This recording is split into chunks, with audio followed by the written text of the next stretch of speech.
Pues muy buenas tardes. Muchísimas gracias, Ernesto, por haber querido contar conmigo para presentar tu nueva obra.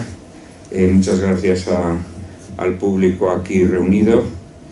Y realmente me acaba de agradecer el editor mi presencia aquí, pero yo soy el agradecido porque Ernesto haya querido que hoy lo acompañe. Ernesto lo conocí hace años en una biblioteca, uno de esos lugares donde la gente antaño iba a leer. Lo digo porque ahora cuando vas a las bibliotecas todo el mundo está en internet, es una cosa verdaderamente llamativa. Volví el otro día a la Biblioteca Nacional y todo el mundo está afanoso con sus ordenadores portátiles consultando cosas en internet. Y volvimos, ¿te acuerdas? Una conversación peripatética. Volvimos de la Biblioteca Nacional juntos y bueno, pues a partir de ahí hemos tenido una relación de amistad intelectual, guadianesca, pero siempre muy fecunda, muy fecunda. Y el estreno de Ernesto como narrador o como novelista sui generis, que se produjo con su anterior obra, Jantipa o de la muerte, con la que iniciaba una trilogía que ahora prosigue con este Perictione o de la libertad. La lectura de Jantipa pues verdaderamente me gustó mucho. Fue un libro que me resultó desconcertante, profundamente incisivo, provocador, muy profundo, al mismo tiempo muy ligero y hasta jocoso, a pesar de la situación trágica que recreaba. El libro me gustó mucho y aunque yo había leído cosas de Ernesto que previamente me habían parecido muy interesantes en su pensamiento, la manera en que exponía no solo su pensamiento, sino bueno, muchas corrientes de pensamiento en esta novela dialogada me pareció deslumbrante. Y ahora tenemos esta Perictione de la libertad con la que prosigue esta trilogía. Una trilogía novelesca en la que, sin embargo, los moldes narrativos que se eligen son inusuales para el género, o al menos en esta fase ya seguramente decadente, crepuscular del género novelesco.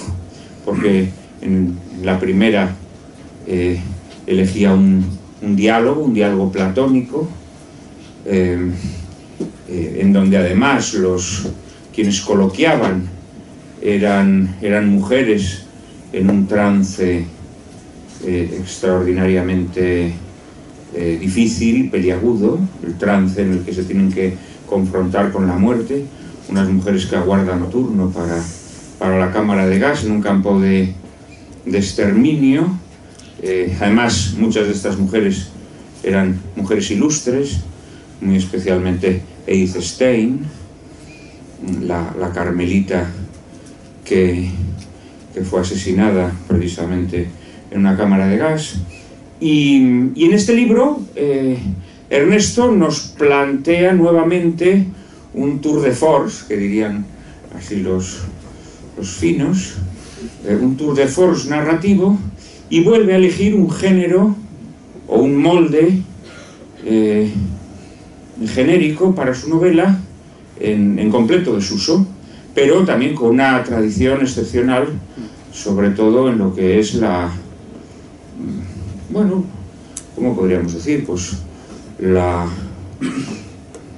por un lado la novela pedagógica, didáctica, pero también la novela filosófica, que es el género epistolar, ¿no?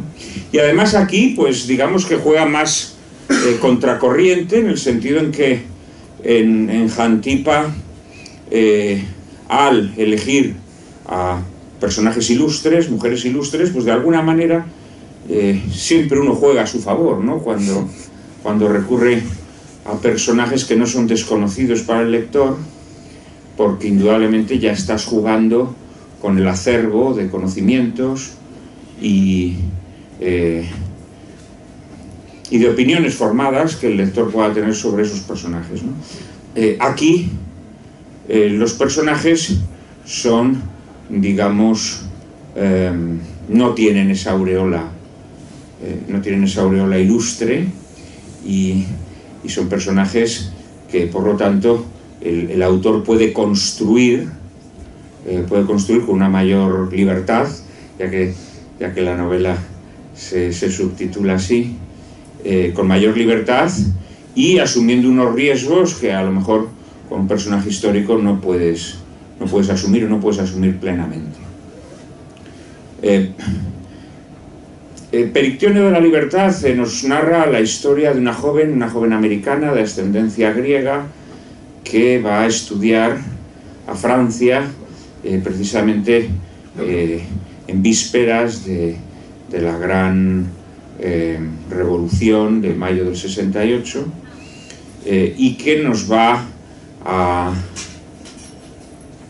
ofrecer su mirada sobre un mundo nuevo para ella, que es el viejo mundo europeo, francés.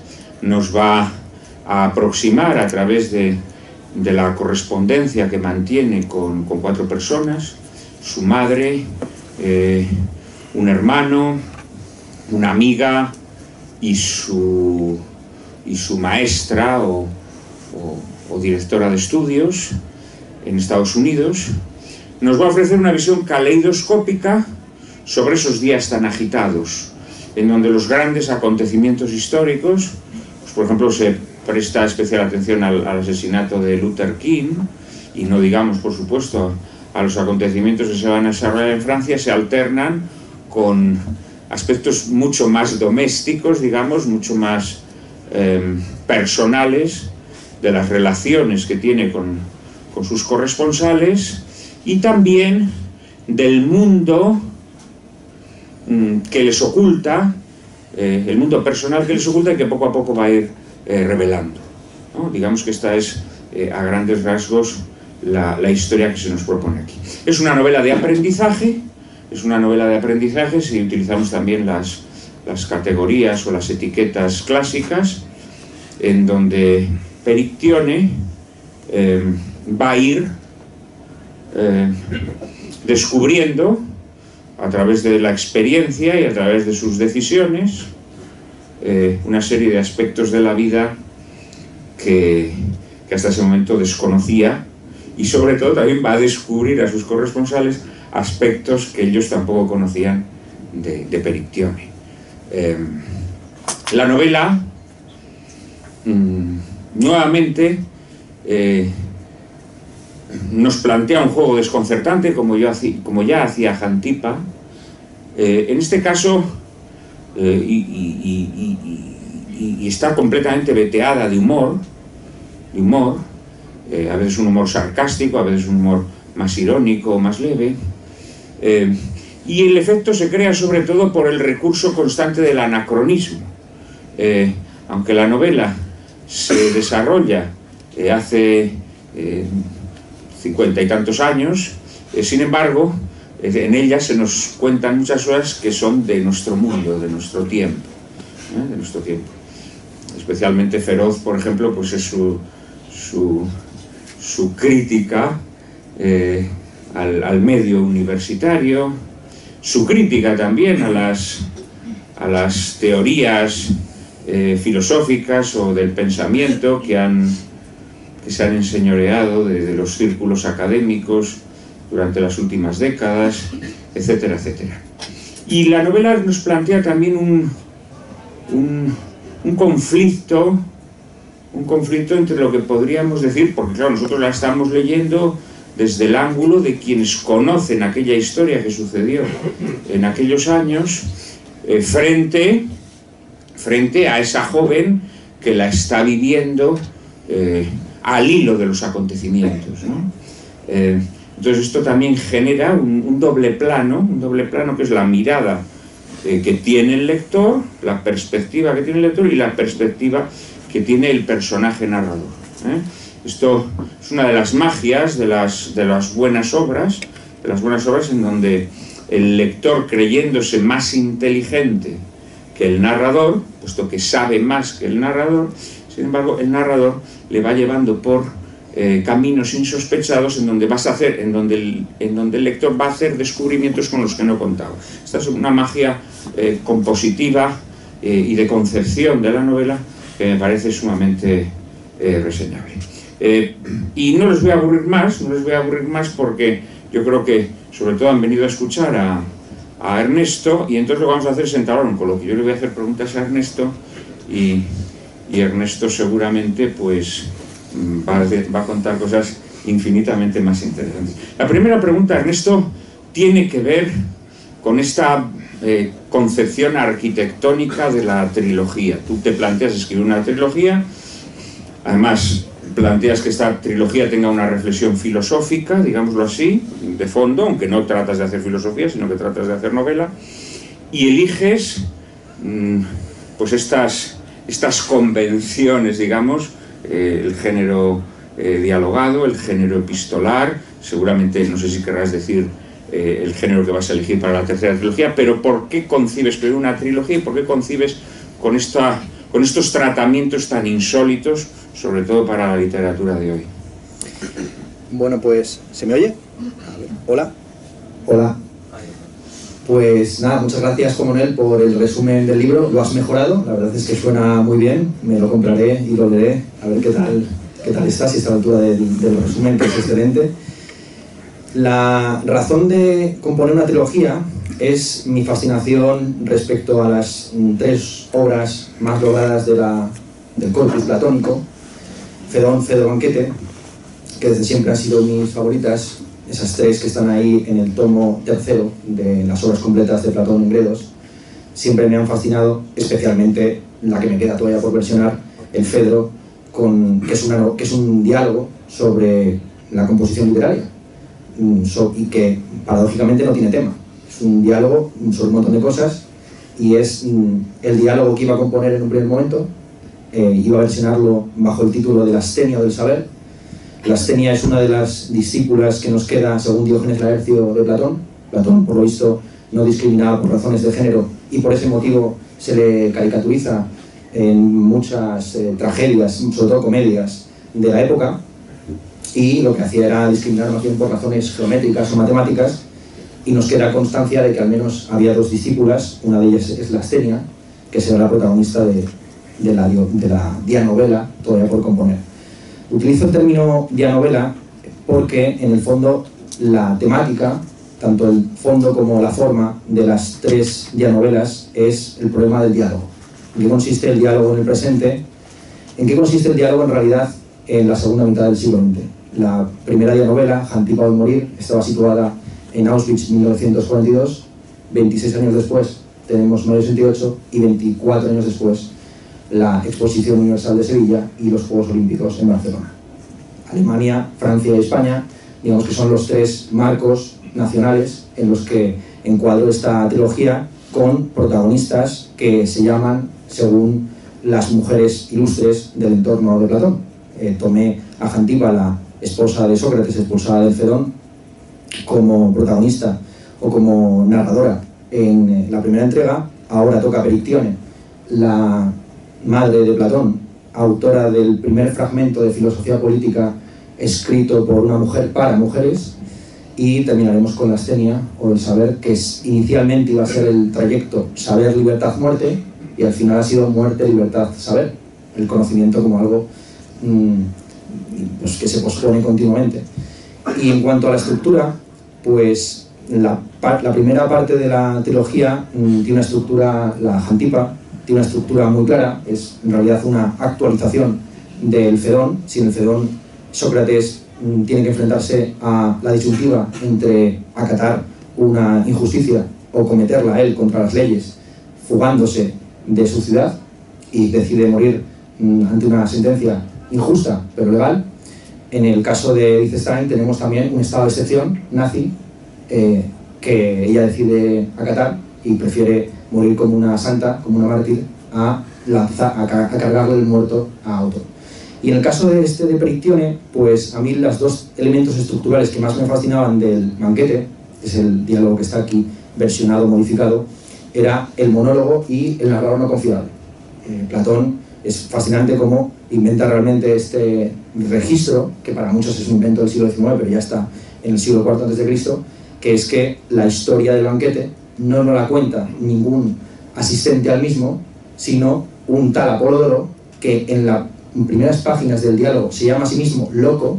Hay un debate, de hecho, entre los filólogos si el término que utiliza es mánicos, que significa loco, o málicos, que significa tierno o dulce. Apolodoro es uno de los que se queda allí en el Fedón ante Sócrates, y en el último momento, mujerilmente, se dice, se echa a llorar. Y Sócrates, que ha expulsado a su propia esposa para que no se eche a llorar y arruine el diálogo entre hombres, le dice a Apolodoro, pues ¿cómo te comportas ahora de esta manera cuando voy a liberarme del cuerpo y finalmente seré un alma libre, ¿no? Entonces está Apolodoro como una contrafigura de Alcibiades, ¿no? Los dos grandes amantes jóvenes, los jóvenes corrompidos por Sócrates. Por un lado tenemos a Alcibiades, el general, un personaje casi de tragedia, que es expulsado de Atenas, que se pasa al bando espartano, que termina incluso al servicio del rey de Persia. Y por otro lado tenemos a este Apolodoro, que le llaman el loco o el tierno. Se decía de él, lo cuenta Plinio el Viejo, que le llamaban el loco porque pulía tanto las estatuas que las terminaba destruyendo. Era por visto escultor, y a mí pues esta locura de pulir, yo siempre cuando digo que escribir es escribir y luego pulir, ¿no? Estar puliendo hasta que ya tocas hueso y ya no puedes continuar más allá, ¿no? Este libro yo creo que en algunos momentos dudaba de si había pulido demasiado profundamente. Entonces, bueno, este es el marco general en el que he decidido esto es. Perictione está contando en el fondo un banquete del que tan solo se nos habla fugazmente en unas 3 o 4 páginas, que es el banquete que celebró Colette en el año 1909, después de divorciarse de su marido, bajo cuya firma publicó sus 3 primeras novelas, y del mismo modo que Colette hizo un banquete reuniéndose con las grandes escritoras lesbianas de comienzos del siglo XX, y Perictione investiga sobre ello 60 años después, pues me parecía interesante contar ese banquete no por las asistentes, o también mujeres ilustres, pues Colette, Natalie Clifford Barney, Hilda Doolittle, Isadora Duncan, Peggy Guggenheim, sino por esta investigadora que está desentrañando un pasado que en el fondo va a resonar con su propio drama vital. Vaya, la gente está aburridísima. Está diciendo, ¿cuándo empieza la caña? ¿Y por qué todos los personajes que has elegido, tanto en la primera como en la segunda parte de esta trilogía, son mujeres? Bueno, en esta segunda, dentro de esos personajes ausentes, hay algún hombre, ¿no? Pero bueno, digamos que pocos hombres. La voz narrativa la tiene una mujer, y en casi todos los casos se dirige a mujeres, ¿no? Y desde luego la primera eran todas mujeres. ¿Por qué haces esta elección? En la primera era por razones puramente documentales. Cuando Eisenstein llega al campo de concentración, ya se ha producido la división entre sexos en el campo de concentración, y lo que de hecho descubrí leyendo a Charlotte Delvaux o a Aida Margolius los testimonios de mujeres del Holocausto, era que había una visión distinta. Por ejemplo, en Primo Levi no se habla nunca de la sexualidad, no se habla para nada de la sexualidad, mientras que Charlotte Delvaux, sobre todo en su trilogía sobre Auschwitz, sí que introduce mucho este elemento y habla de lo que supuso la separación, y cómo de hecho en el momento de la separación entre géneros se empieza a producir un deseo por la ausencia de ese cuerpo distinto, ¿no?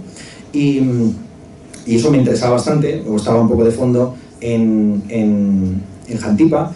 Y en el caso de Perictione, como digo, se cartea con su profesora, con su directora de tesis, que es una freudiana de nombre Hilda Dilthey. Es por supuesto un homenaje a HD y también a Dilthey, el hermeneuta. En el fondo es una crítica contra la escuela freudiana clásica, que busca siempre interpretaciones psicoanalíticas extrañas a las obras de arte, ¿no? Pues Da Vinci pintaba de esta forma porque era gay, en el fondo, ¿no? Y hay unas rocas ahí detrás de la Virgen porque le gustaban los hombres, ¿no? Lo que fuera. Y, o sea, es literal. Si han leído el texto de Freud sobre Da Vinci, sabe que son cosas de este tipo, ¿no? Entonces, contra la hermenéutica, digamos, el libro también lanza efectivamente una serie de invectivas contra la universidad y contra cierta apropiación de la cultura por parte de la casta académica.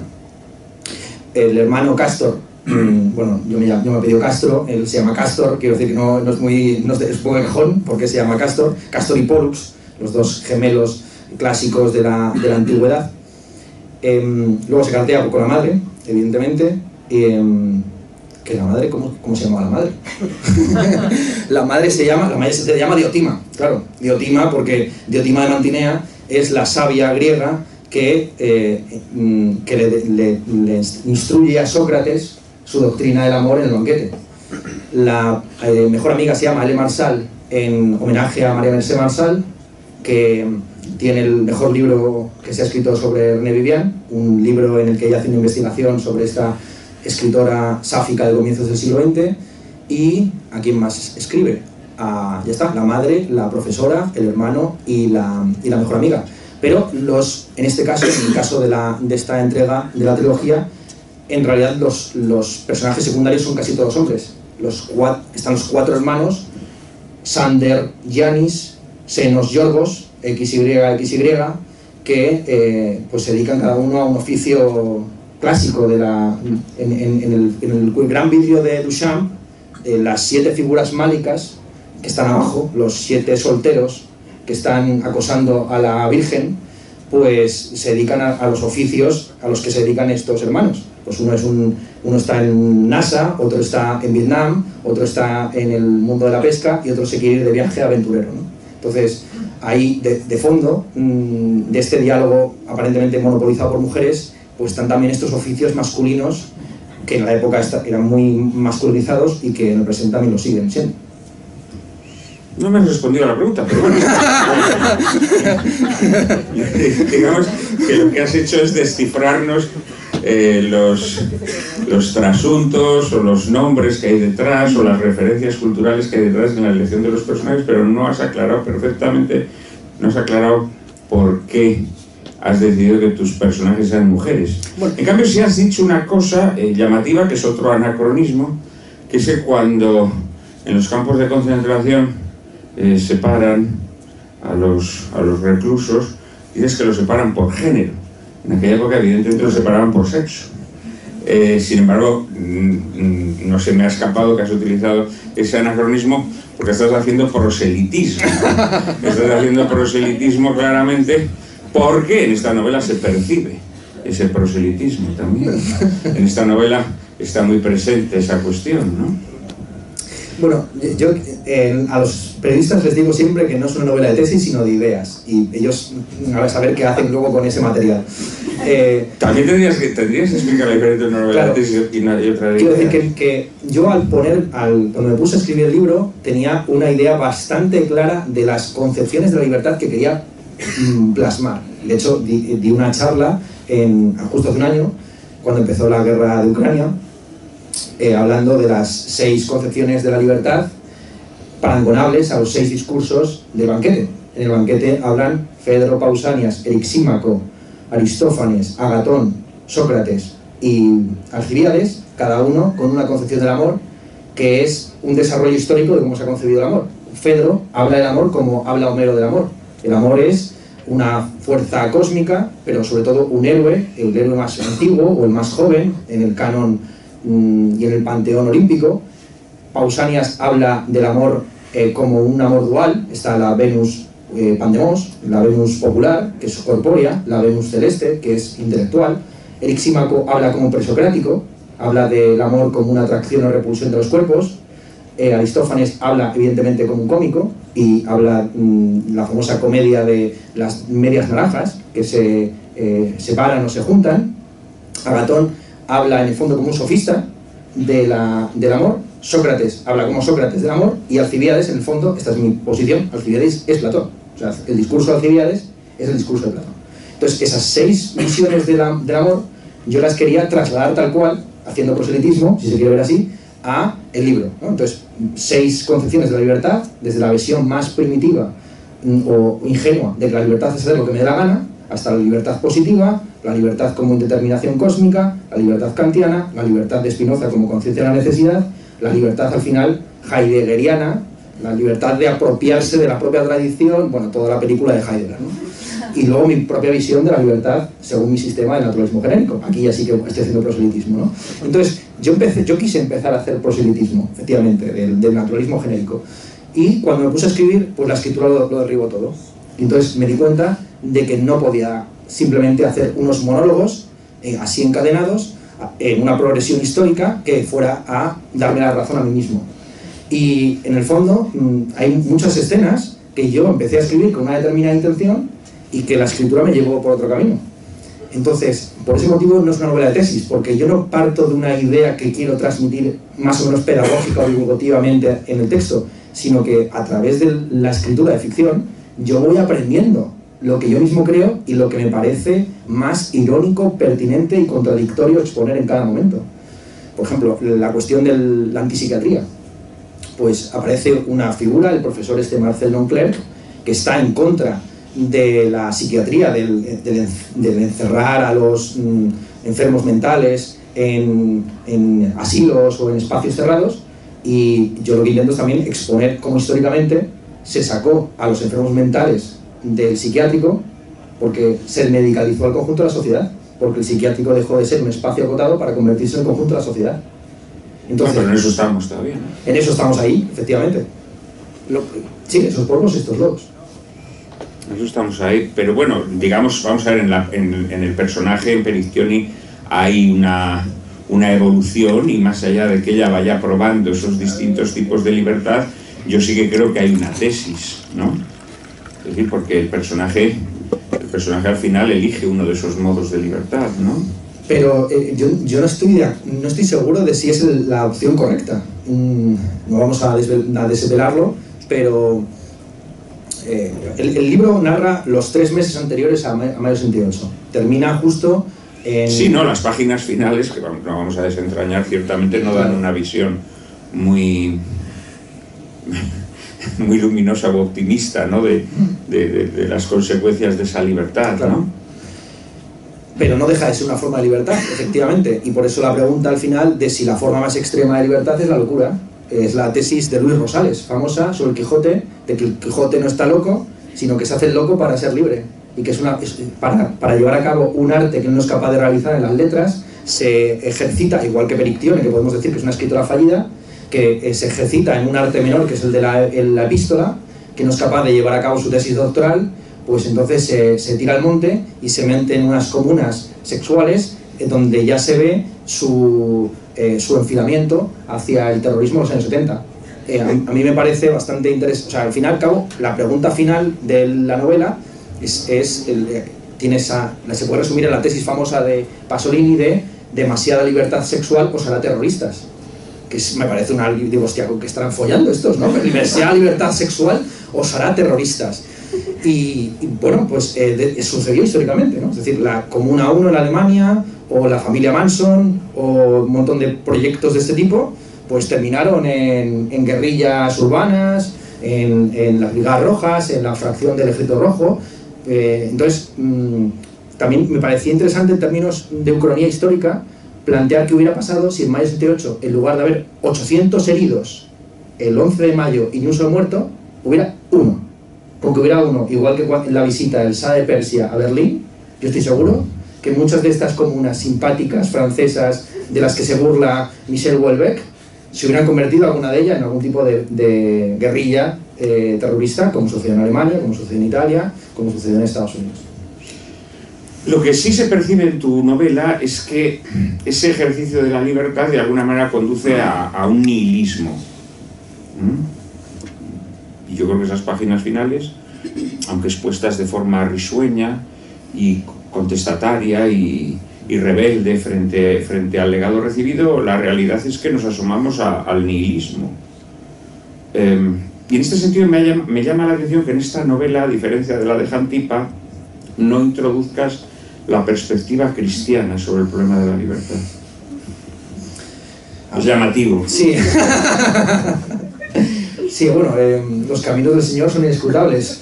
Entonces, puede estar, pero veladamente, ¿no? Como el logos espermáticos, puede estar ahí. Diseminado. Diseminado, efectivamente. Inseminado o diseminado en la novela. Claro, bueno, pero digamos que no hay ya personaje que lo encarna, claro, como podía ser el personaje de Edith Stein sí, en la primera novela. Yo no sé si la madre sería una figura de ese tipo, porque ella, no se dice en ningún momento, pero bueno, la madre sí que sería una figura un poco más conservadora de ese sur de Estados Unidos, con una cierta religiosidad, en este caso ortodoxa, no católica. Sería la figura más próxima a eso. Tarpon Springs, la ciudad de la que proviene Perictione, es una ciudad con un 70% de habitantes de descendencia griega, porque allí había una industria muy potente de extracción de esponjas, y la esponja tiene un carácter metafórico, alegórico a lo largo de toda la novela, ¿no? La esponja que sirve incluso como tampón, la esponja con la que te lavas, la esponja con la que te limpias las heces. Y esto es bastante importante como de manera alegórica a lo largo del libro, ¿no? Y en todo caso sería la madre, implícitamente, como la madre que aparentemente es una madre totalitaria o opresiva, pero que en el fondo ya sabe, aparentemente es una madre ignorante, ¿no? Que no sabe lo que está haciendo su hija, pero que en el fondo lo está tolerando, mal que bien, está permitiendo que la hija caiga en el error, ¿no? Está permitiendo el pecado de la hija, sabiendo que en algún momento volverá al redil, ¿no? Un poco, yo creo que la relación entre la madre y la hija, que se puede ver desde la perspectiva de que la madre es una figura opresiva, freudiana, etc. Yo lo veo, a mí la madre es el personaje que mejor me cae. Bueno, también está aquí mi madre, entonces un elogio a mi madre, por supuesto. ¿Puedo pedir un aplauso para mi madre, por favor?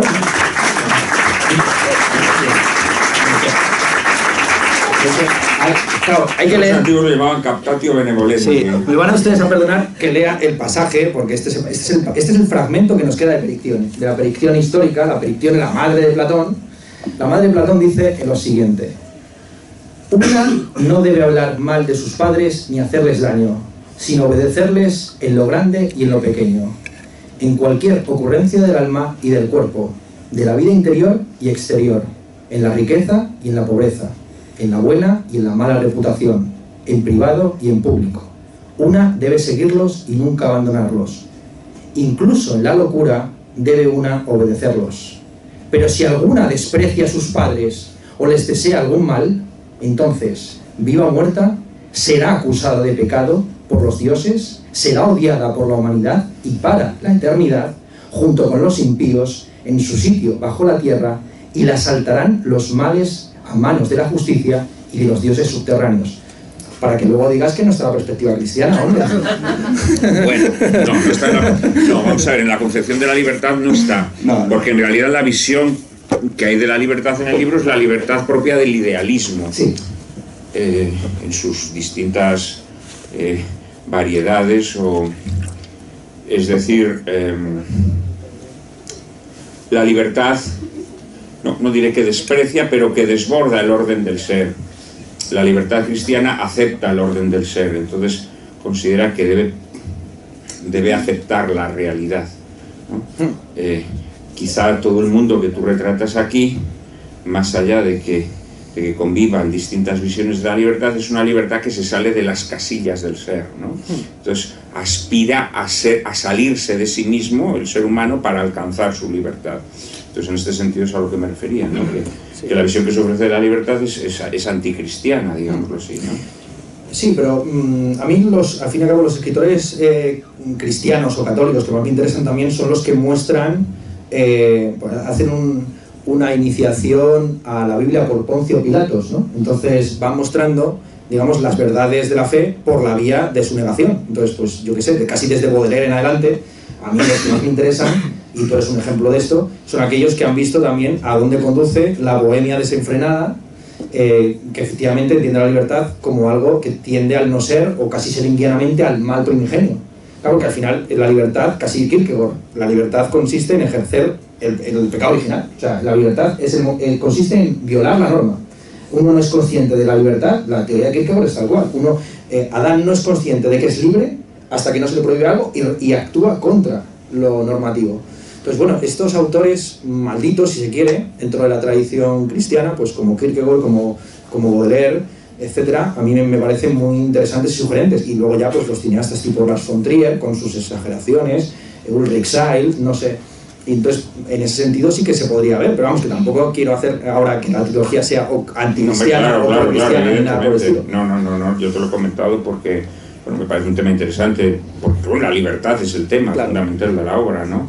Te quería preguntar también por estas cuestiones que te he dicho de los anacronismos, ¿no? Los anacronismos premeditados que distribuyes a lo largo de toda la obra, que al principio resultan chocantes, y que luego una vez que los has aceptado resultan muy divertidos, ¿no? Porque te dan una mirada sobre la época desde el lenguaje actual o desde cuestiones actuales que verdaderamente provoca un choque verdaderamente muy interesante, ¿no? Esto, cuando escribes el libro, ¿te lo planteas desde el primer momento? ¿Es algo que decides añadir luego? Sí, y creo que también esto, aquí la influencia de Platón es decisiva. Platón se interpreta, a veces se lee muy literalmente, como que estuviera combatiendo a los sofistas. Lo que no se entiende es que Platón ya vive en un contexto político donde Atenas ha perdido la hegemonía en el Peloponeso y ha sido derrotada en la guerra del Peloponeso por Esparta, y ahora será Tebas o Esparta o ya la creciente hegemonía macedonia la que regirá el gobierno de la polis. Entonces, Platón es interesantísimo cómo está ajustando cuentas con figuras que ya están completamente desahuciadas. Platón nunca cita, por ejemplo, a Isócrates, que era en realidad su gran adversario filosófico, retórico del momento, que estaba planteando un concepto de paideia clásica a través de la retórica. Y es muy interesante cómo en Platón hay, en muchos de sus diálogos, una crítica velada a los autores de su presente, poniéndolos o criticando a ya las figuras periclitadas o pasadas, pues ya Gorgias, Protágoras, todos estos que estaban asociados a la democracia previa a la dictadura de los 30 tiranos, donde estaba uno de los tíos suyos. Estos estaban olvidados, estos estaban arrumbados, era como ahora intentar desenterrar y volver a enterrar a Franco, iba a decir, pero bueno, se hace, quiero decir que lo mismo que también Platón estaba, ahora esto va a ser extractado y van a decir, ¡ah! No, o sea, este nuevo Ernesto out of context, lo acaban ustedes de presenciar, ¿vale? Al final mi libro va a tratar sobre el enterramiento y desenterramiento de Franco, ya se han enterado ustedes. Bien, entonces, ya en Jantipa había un anacronismo, no solamente temporal, sino lingüístico, que para mí era sugerente o divertido, que es que era una conversación entre una francesa, una alemana, una checa y una gitana, en presunto alemán, pero con casticismos o giros retóricos del siglo XXI madrileño.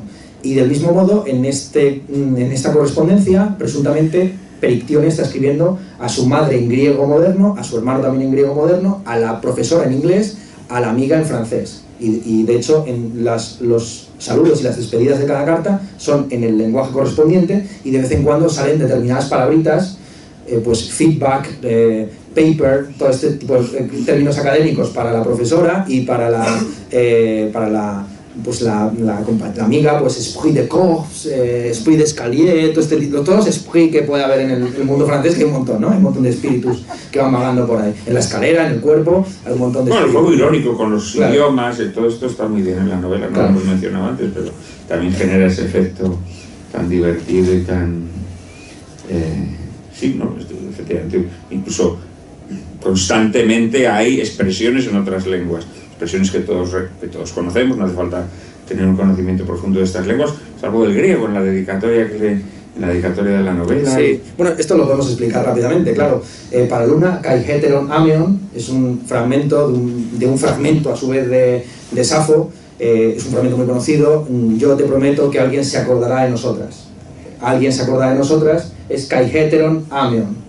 Otros, heteron, ¿no? Lo hetero se acordará de nosotras, que me parece casi una invectiva, ¿no? Los heteros se acordarán de nosotras, os acordaréis, heteros. Y entonces, pues sí, nos estamos acordando, aquí estamos, acordándonos de estas lesbianas del comienzos del siglo XX y también de la propia Safo, a través de la figura de Perictione y de la relación que tiene con estas dos compañeras de piso, Gertrude y Alex, que son una transfiguración de ese matrimonio tan extraño, Gertrude Stein y Alice Betolkas, esas dos mecenas de la vanguardia parisina de comienzos del siglo XX. Tenemos que ir terminando. el retrato que haces de nuestra época, porque de alguna manera tu libro, aunque está situado presuntamente en el año 68, estás haciendo también una crítica de nuestra época, creo que al final el retrato es demoledor, ¿no? Hay instituciones que quedan hechas un trapo, como la universidad.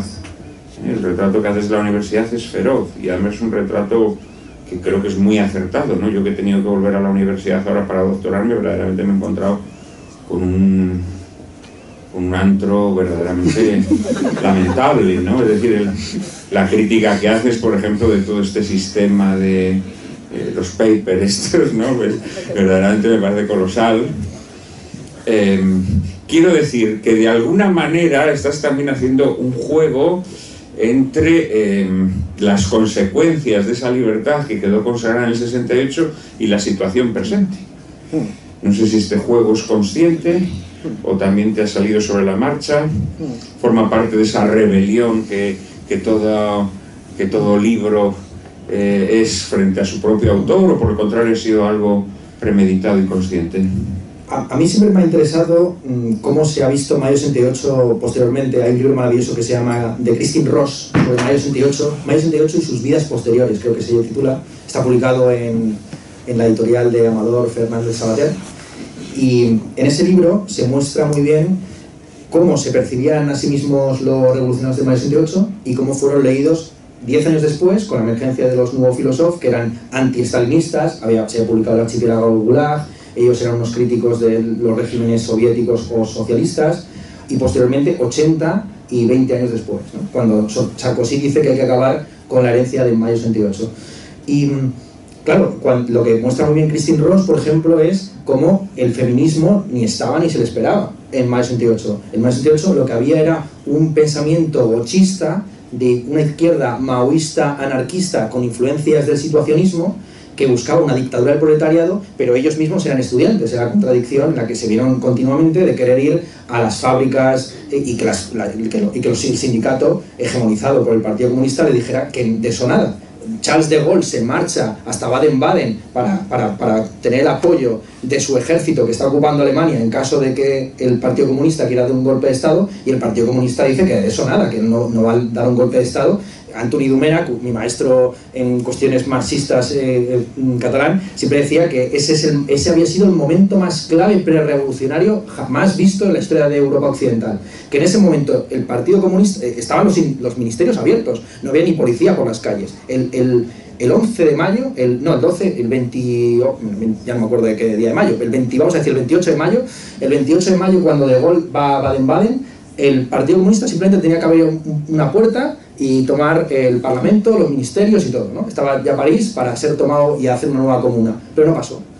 Y entonces, bueno, pues es una experiencia histórica que no se produjo. A ver qué hubiera pasado. De Gaulle estaba dispuesto a entrar con los tanques en París. No sé por qué me he metido a hablar de esto. ¿Qué me habías preguntado? Bueno, te pregunté la visión que haces bastante devastadora de la actualidad, de la actualidad y de algunas de las instituciones propias de nuestra época, sí, es que a través de esa mirada en el 68, ¿no? Claro. Sí, es que muchas de las, efectivamente, sobre todo, por ejemplo, Roland Barthes tiene un texto sobre Mayo 68 donde dice que, igual que en la Revolución Francesa hubo una toma de la Bastilla, en Mayo 68 hubo una toma de la palabra. Y fue una revolución principalmente lingüística, que tuvo que ver con los lemas, con las formas de expresión, con aquellas cosas que ya se hacían pero no se expresaban y exponían públicamente. Yo creo que la sociedad o el ser humano no ha cambiado tanto, lo que ha cambiado quizás es la forma de su manifestación o expresión pública y el reconocimiento social que tienen ciertos fenómenos, y evidentemente pues los movimientos sociales que vienen después, el feminismo, el pacifismo, el ecologismo, que no estaban ni se les esperaba en Mayo 68, pero que no hubieran sido posibles sin Mayo del 68. Entonces yo no soy un demonizador de Mayo 68, me parece que es interesante la crítica de algunos pues que hablan del nuevo espíritu del capitalismo, que ya no es el esfuerzo, el ahorro y el trabajo duro, sino que es el dispendio, el carpe diem y el endeudamiento. Eso me parece singular, interesante de ser estudiado. Pero bueno, me parecía, como tú bien dices, a mí me interesaba más ver cuál era la perspectiva de la época. Como en el 3 de mayo nadie esperaba que hubiera a producirse una huelga general de 10 millones de personas porque 3 cabecillas del movimiento estudiantil fueran arrestados. Y sin embargo, 7 días después hay una huelga de 10 millones de personas, ¿no? Como en cuestión de una semana se pasa de un contexto de adocenamiento, de sociedad del espectáculo, de todo lo que ya criticaban los miembros de la Internacional Situacionista, a un contexto prácticamente prerevolucionario. Como en cuestión de días se pasa de un punto a otro. Eso me parecía más interesante que hacer la lanzada a moro muerto, la típica expresión castellana, ¿no? La lanzada a moro muerto, que es matar ahora a este figura ya fantasmal que es la de Mayo 68, que todo el mundo quiere enterrarlo por alguna razón o por otra. No, pero en esa frase de Pasolini que tú mencionabas antes, sí que creo que hay una crítica implícita, sí, no a Mayo 68, sino al espíritu, ¿no? Del 68, ¿no? Claro. Y además yo creo que es una crítica profética. Creo que es una crítica profética. Es decir, sí, ciertamente la libertad sexual nos ha convertido en terroristas, no a lo mejor en terroristas que ponen una bomba para dinamitar las instituciones, sino simplemente en personas que se han quedado sin instituciones, que están desvertebradas, que han perdido los puntos de apoyo y que se han metido en el túnel del nihilismo, ¿no? Yo creo que esa crítica de Pasolini es cierta, y yo creo que nuestra época de alguna manera lo confirma.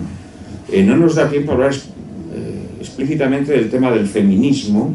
Menos mal. Soy fan de los feminismos, pero es un tema que tú abordas aquí y en el que creo que tomas partido. No, yo no tomo partido. Yo creo es un libro de ideas, ¿no? Es un libro de ideas. Bien. Sí, expones las ideas, pero yo sí creo, nuevamente, que sí tomas partido. Es decir, yo sí que creo que en tu novela hay una tesis, no una tesis expuesta de forma ruda y esquemática, ¿no? Sino evidentemente expuesta de forma muy inteligente y elusiva, si se quiere, ¿no? Pero bueno, yo sí creo que hay una visión, ¿no? Y en este sentido el libro también es polémico, ¿no? Ojalá no. Ojalá no, ¿por qué no? No, bueno, ¿por qué no? Sí, ¿por qué no? Ya puestos. Yo creo que es mejor que un libro lo sea, ¿no? Sí, no sé. No hay vocación, es decir, que luego además la polémica surge por cosas atrabiliarias, por haber comparado la dictadura de los 30 tiranos con la extrema derecha, o haber dicho que... Por haber enterrado y desenterrado Franco, o sea que la polémica... yo asumo el lema este de Luis Vives de sin querella, de ya vivir sin querella, después de haber pasado mi juventud buscando siempre la pelea, y pues ya no salgo para buscar pelea. Bueno, pues nos quedamos con esto, aunque yo creo que este es un libro que sí busca pelea. Y espero que la encuentre. Espero que es lo mejor para mí. Pero no hoy. No, hay mucha gente para pegarme. Evidentemente no se han venido tus seguidores, pero yo creo que lo mejor que le puede encontrar, lo mejor que le puede ocurrir a un libro, naturalmente que sí, es que provoque pelea, ¿no? ¿Abrimos turno de preguntas? Sí, abrimos turno de preguntas para el público. Ahí. ¿Te doy el mío? No, mejor yo el mío. Bueno, ya te doy. Me pongo aquí. Quería preguntarte, ya que no me he leído el libro, si las 6 ideas de libertad están relacionadas con los 6 conceptos de amor que hay en Platón o no. Inicialmente sí. Ya digo que eso es más bien un trasfondo, un esquema que posteriormente ha sido transformado o violado. En cada una de las correspondencias tiene primacía un tipo de libertad. Así en la correspondencia con la amiga principalmente aparece la libertad negativa, la libertad como libertad de hacer lo que me dé la gana. En la correspondencia con la madre, como es evidente, es la libertad positiva de mamá, necesito dinero, necesito pastillas, necesito que me digas cómo se hace una musaca. En la correspondencia con la profesora tienes el equivalente al discurso de Erixímaco, presocrático, que es el discurso, digamos, cósmico o universal, en el que la libertad es la libertad del libre arbitrio, de la indeterminación. Es que todo esto me suena, lo siento por interrumpirte, a la ética y la psicología que desarrolla Kohlberg. Bueno, seguramente que Alex sabe mejor el nombre de esta...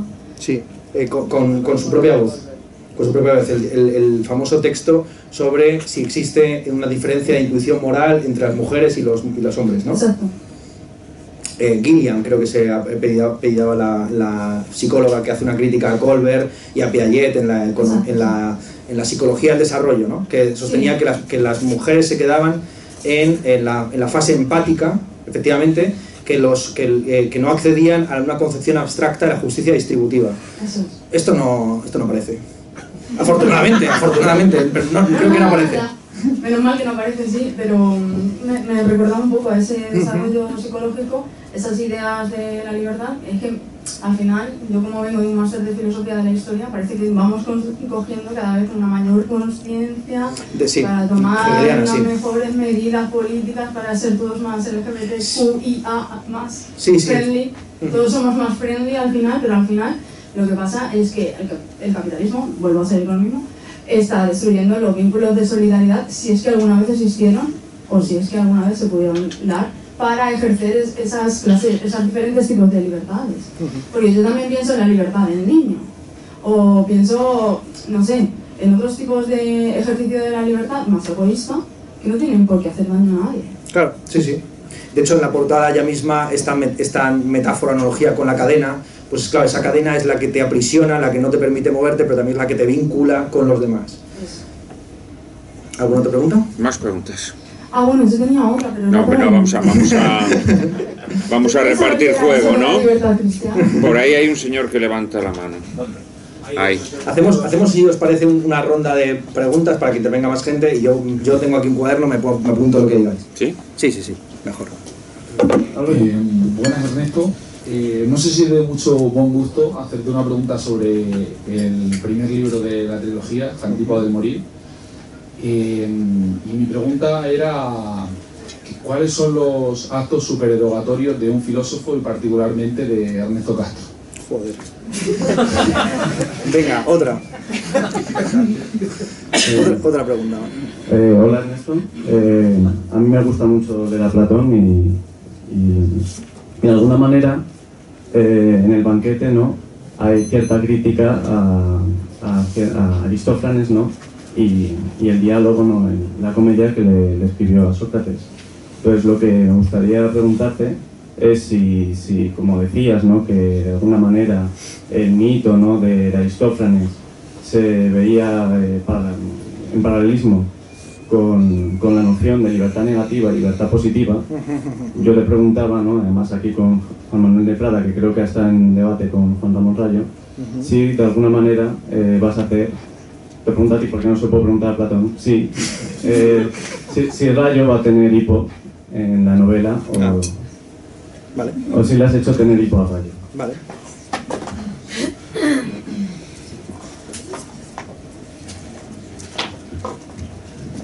Buenas, Ernesto.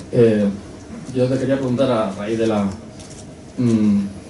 frase famosa de Pasolini que se ha mencionado y la que había saludado ya en otras ocasiones, como a mí me parece que quizá lo dijera antes o después, pues me recordaba la película de Jean-Luc Godard de La Chinoise, en el que básicamente pues es un montón de gente viviendo en un piso, además antes de mayo 68, y al final pues esa libertad sexual y libertinaje en muchos sentidos los acaba conduciendo al terrorismo, aunque en esta ocasión pues de una manera muy real. Entonces yo creo que ahí se adelantó bastante a los acontecimientos que iban a suceder.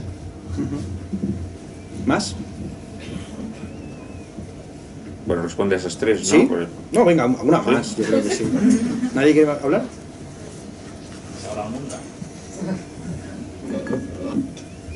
Venga, pues por empiezo. Efectivamente, hay mucho debate si Platón está siendo irónico o no en la tesis que expone Aristófanes en el banquete, que es una visión que se ha convertido casi en un mito popular, la idea de que cada uno de nosotros debe buscar una media naranja con la que completarse. Es el mito aquel según el cual los seres humanos en una época dorada eran esféricos y tenían 4 piernas y 4 brazos y 2 caras. Entonces fueron partidos en mitades por su hibris, por intentar alzarse contra los dioses, y desde entonces cada mitad busca la opuesta. Y a mí me parecía que este concepto del amor se podía parangonar a los conceptos más o menos mitológicos o ficcionales de la libertad en el presente. Yo lo equiparaba más o menos al concepto de libertad en Kant, donde la libertad, el yo, el mundo y Dios son en el fondo ficciones pragmáticas útiles que si no neveras ven trovatas, ¿no? Vamos a postular la existencia de Dios, de la libertad y del mundo, porque si no, no habrá ningún horizonte de integración de nuestras teorías y no habrá ni siquiera posibilidad de imputación jurídica. Bueno, por cierto, el vino que estamos tomando es un vino que me ha regalado Luna, que también sí puedo pedir un aplauso para Luna.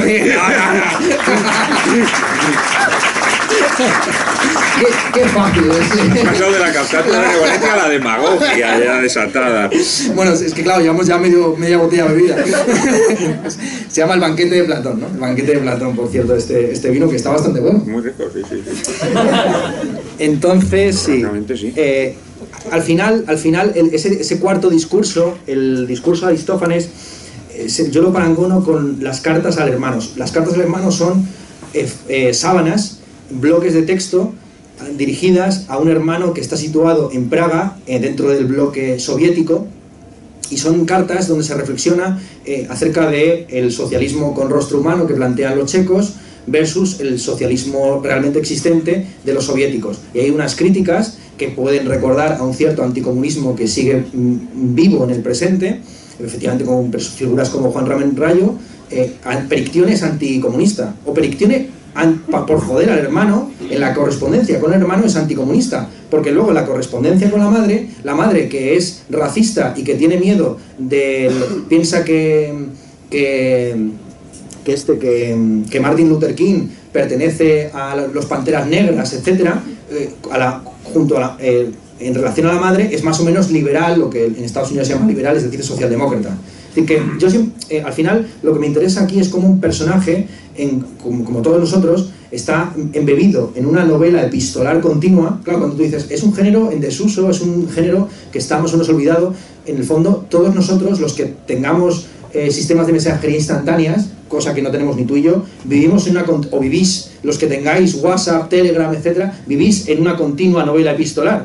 Lo que pasa es que no es una novela epistolar a la manera del siglo XVIII, con grandes parrafadas y recursos retóricos, sino con abreviaturas y emojis y emoticonos, etcétera. Pero es una novela epistolar, a fin de cuentas, que se va publicando por entregas en vuestro móvil, ¿no? Entonces, el género de la novela epistolar, lejos de estar obsoleto o acabado o ser algo minoritario, marginal, es el género dominante en la cultura contemporánea, ¿no? La gente se entretiene en ese continuo toma y daca de rumores que van pasando de grupo de WhatsApp en grupo de WhatsApp. Bueno, y más preguntas. Entonces, los actos supererogatorios. Pues no tengo ni idea, la verdad. No sabría decir cuál es el acto supererogatorio del filósofo. Para mí la filosofía diría, a ver, ¿qué son los actos supererogatorios?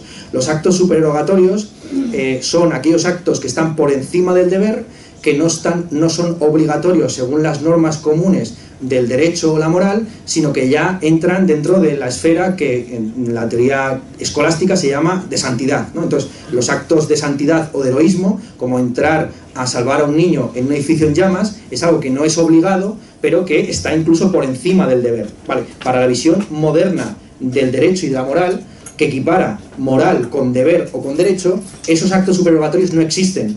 Porque para Kant, por ejemplo, resultaría absurdo que hubiera una esfera de libertad por encima del deber y del derecho que no sometida al deber o al derecho, que fuera simplemente un bien puro, no exigible a nadie. Eso sería algo totalmente ridículo o absurdo, porque sería casi un acto estético, que es la acusación que le lanzan las compañeras de Edith Stein a la santa. Tú en el fondo te quieres hacer la santa. Tú no actúas, deja de hacerte la mártir, deja de asumir esta posición estética de verte desde fuera como una figura sacrificial. Esto no está haciendo bien a nadie, esto en el fondo, esto que tú presentas como un acto supererogatorio, en el fondo es un mero postureo, ¿no? Esto es la crítica que le lanzan, esto es una forma de arrogancia, ¿no? Los arrogantes que Yahvé vence sobre ellos, siempre la arrogancia o el orgullo como el mal principal que se combate en la Biblia.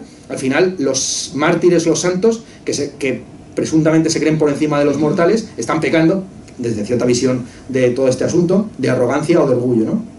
Esa es la acusación que se lanza contra Edith Stein. Y efectivamente, a los filósofos siempre se les puede acusar o bien de excesiva falsa humildad. No, nosotros no somos sofoi, nosotros no somos sabios, tampoco somos sofistas, tampoco somos sabiondos, sino que somos amantes del saber. Pero luego, luego somos todólogos, ¿no? Luego nos preguntan por Irene Montero, o por la libertad cristiana, o por Mayo 68, o por los tanques de Varsovia, y tenemos una opinión que emitir, ¿no? Entonces, efectivamente, muchas veces los filósofos estamos continuamente, digamos que la filosofía es un acto intelectual supererogatorio, no es obligatorio estar aquí filosofando, teorizando sobre el bien, lo bueno y la verdad y la belleza, pero aquí estamos, ¿no? Ya está, es lo que diría así a bote pronto. Y lo de Jean-Luc Godard, pues sí, me parece que es una gran película. Una última ronda para cerrar, ¿sí? Venga, anímanse, allí. Quizá no necesite el micrófono, si se levanta y a pleno pulmón. Cuando te refieres a que la locura es el grado máximo de libertad, estamos aquí con locura. ¿Dónde no te veo? Ahí.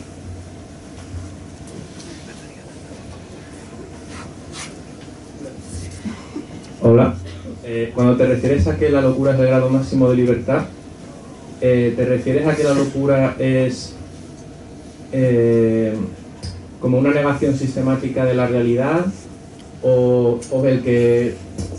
cuanto más loco soy es cuanto menos la gente me entiende, o cómo te refieres? Sí, sí. Cuanto más acelero, más calentito me pongo. O cuanto más ansiedad tenga, o cuanto más disociado de la realidad. Sí, sí. Venga, otra pregunta más.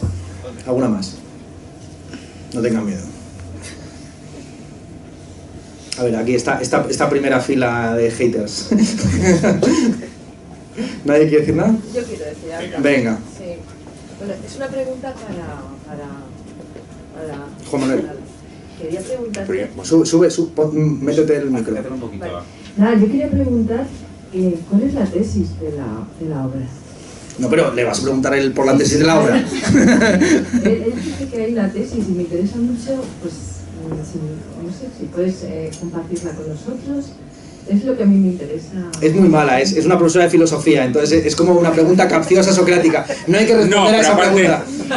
Vamos a ver, si voy a responder antes. No, porque no creo que deba responder, porque en caso de que fuese una novela de tesis, de alguna manera la tesis sería como el desenlace de la novela, entonces yo creo que no debería decirlo, ¿no? Vamos a ver, lo que pasa es que hemos convertido la expresión novela de tesis en una expresión peyorativa. Porque se supone que el artista... Bueno, esa es la disociación entre arte y moral, ¿no? El arte por el arte, que yo creo que es algo falso. El arte por el arte no existe, es decir, todo creador, todo artista, a través de su obra, transmite una visión del mundo. Entonces, cuando decimos novela de tesis, en realidad todas las novelas son de tesis. Lo que pasa es que es verdad que ya a la expresión le hemos dado un tono pues como muy didáctico, ¿no? O incluso apodíctico, ¿no? Este señor quiere decir que las cosas son así, y entonces utiliza una novela para decirnos que las cosas son así. En ese sentido no es una novela de tesis. Lo que pasa es que sí que creo que es una novela en la que sí subyace naturalmente que la visión del autor, ¿no?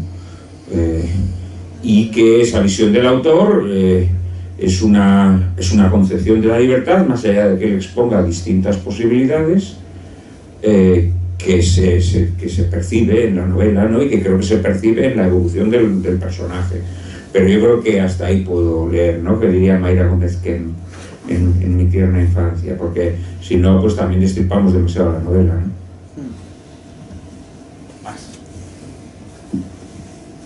No, yo tengo aquí. ¿No? Sí, de verdad, nadie quiere decir nada. Venga, allí una mano. Allí. Es una pregunta de mierda.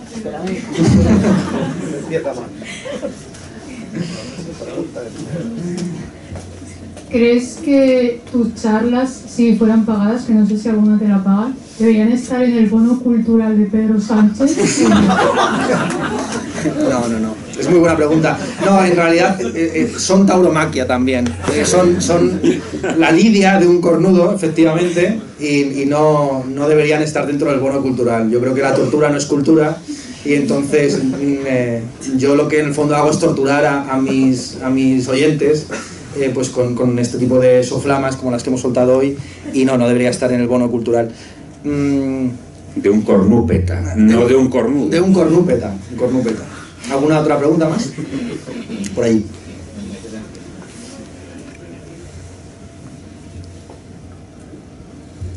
Castro, ¿a qué le llamas tu libertad? Joder. Venga, alguna más. Que esta es muy fácil. Hay otra por aquí. Vale. Buenas tardes, Ernesto. En el proceso de documentación de esta novela o de este trabajo, ¿te has encontrado con más dificultades que el cultivo de otro género? Porque ya estás tocando varios palos, prácticamente te falta el teatro, aunque ya este diálogo incluso se podría representar. Le lanzo aquí ya, rompo una punta de lanza a favor de Luna para que podáis a lo mejor incluso representarlo en un futuro. Pero en todo caso que me interesa saber tu proceso de trabajo dentro del proceso de documentación que reviste esta obra, que en algún momento, si mal no recuerdo, has indicado en alguno de tus vídeos en tu canal de YouTube. ¿Cuánto tiempo te ha llevado? ¿Cuál es el procedimiento que sigues? Si has atendido a las fuentes primarias, si simplemente has atendido a Platón y a partir de ahí has dejado volar la imaginación. Y también en tu proceso de pensamiento y de construcción de este trabajo, si es muy distinto al que tú cultivas cuando haces, por ejemplo, una obra de ensayo, por ejemplo. Muy buena pregunta. ¿Alguna más? ¿No? Pues empiezo por aquí, por esta última. Ahí, ¿querías preguntar? ¿Quieres preguntar tú algo? ¿Tú? ¿No? ¿Quieres preguntar algo de verdad? Ah, pues mira, pero no había levantado la mano, o sea, te acabo de señalar por azar. O sea, he olido tu deseo. Sí, no, que de repente he visto como un gesto y... Bueno, pues hilando un poco con la última pregunta, si no me equivoco, has mencionado en algún lugar que el proceso de escritura de esta novela ha sido realmente largo. Pues mi pregunta es, ¿tú crees que has ejercido libertad mientras escribías? Ya. Yo digo que mi concepción de la libertad está próxima a esta tesis espinocista de la conciencia y la necesidad, espinocista-hegeliana, donde inevitablemente estamos abocados a ser libres, y aunque queramos seguir de manera esclava y servil el magisterio de un maestro, como el de Platón, uno tiene inevitablemente que traicionar a la tradición en su ejercicio de traducción al presente. Y entonces, aunque yo quería hacer un banquete tal cual de lesbianas, igual que el banquete de homosexuales que había en la antigüedad clásica, no me salió, simplemente no me salió. Y al ponerme a escribir, después de documentarme durante un año entero sobre Colette, sobre René Vivian, sobre Natalie Clifford Barney, H.D. Gertrude Stein, al final eso quedó reducido a veces en ocasiones a una sola frase o un párrafo. Hay párrafos o frases que me han llevado efectivamente pues 30 o 40 libros de lectura.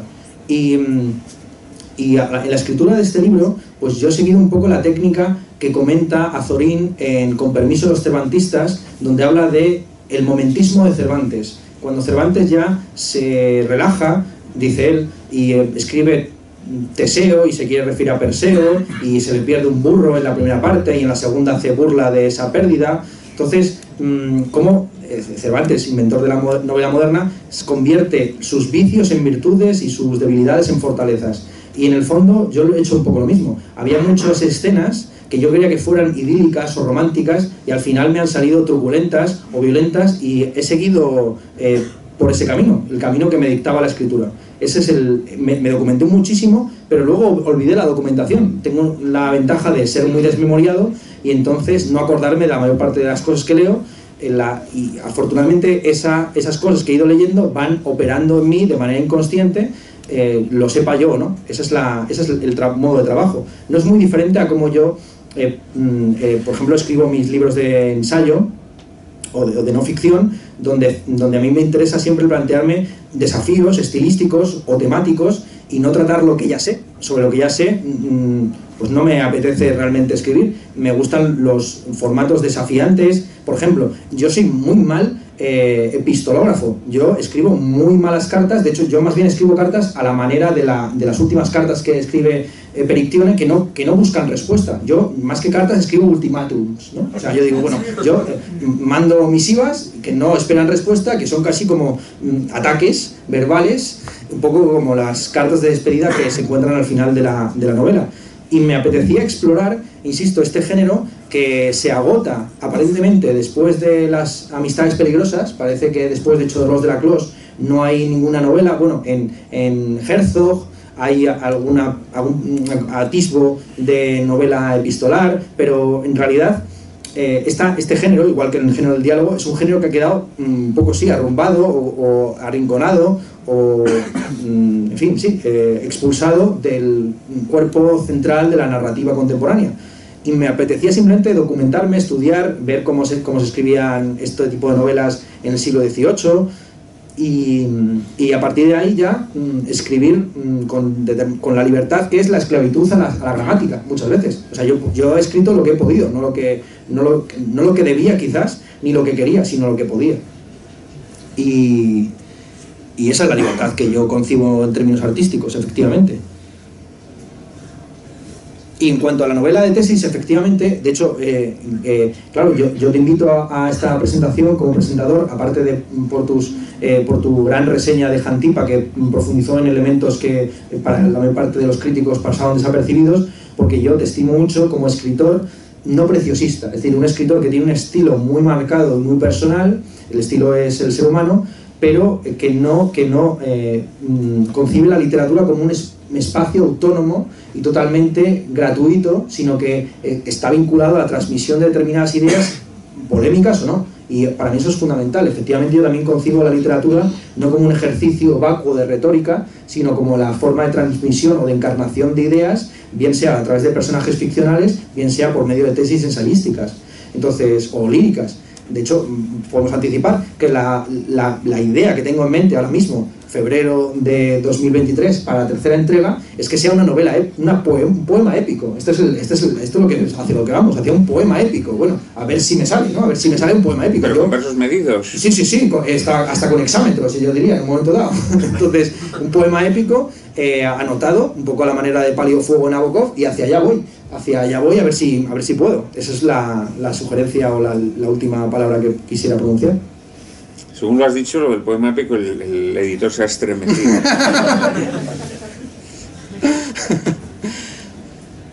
Bueno, pues nada, muchas gracias.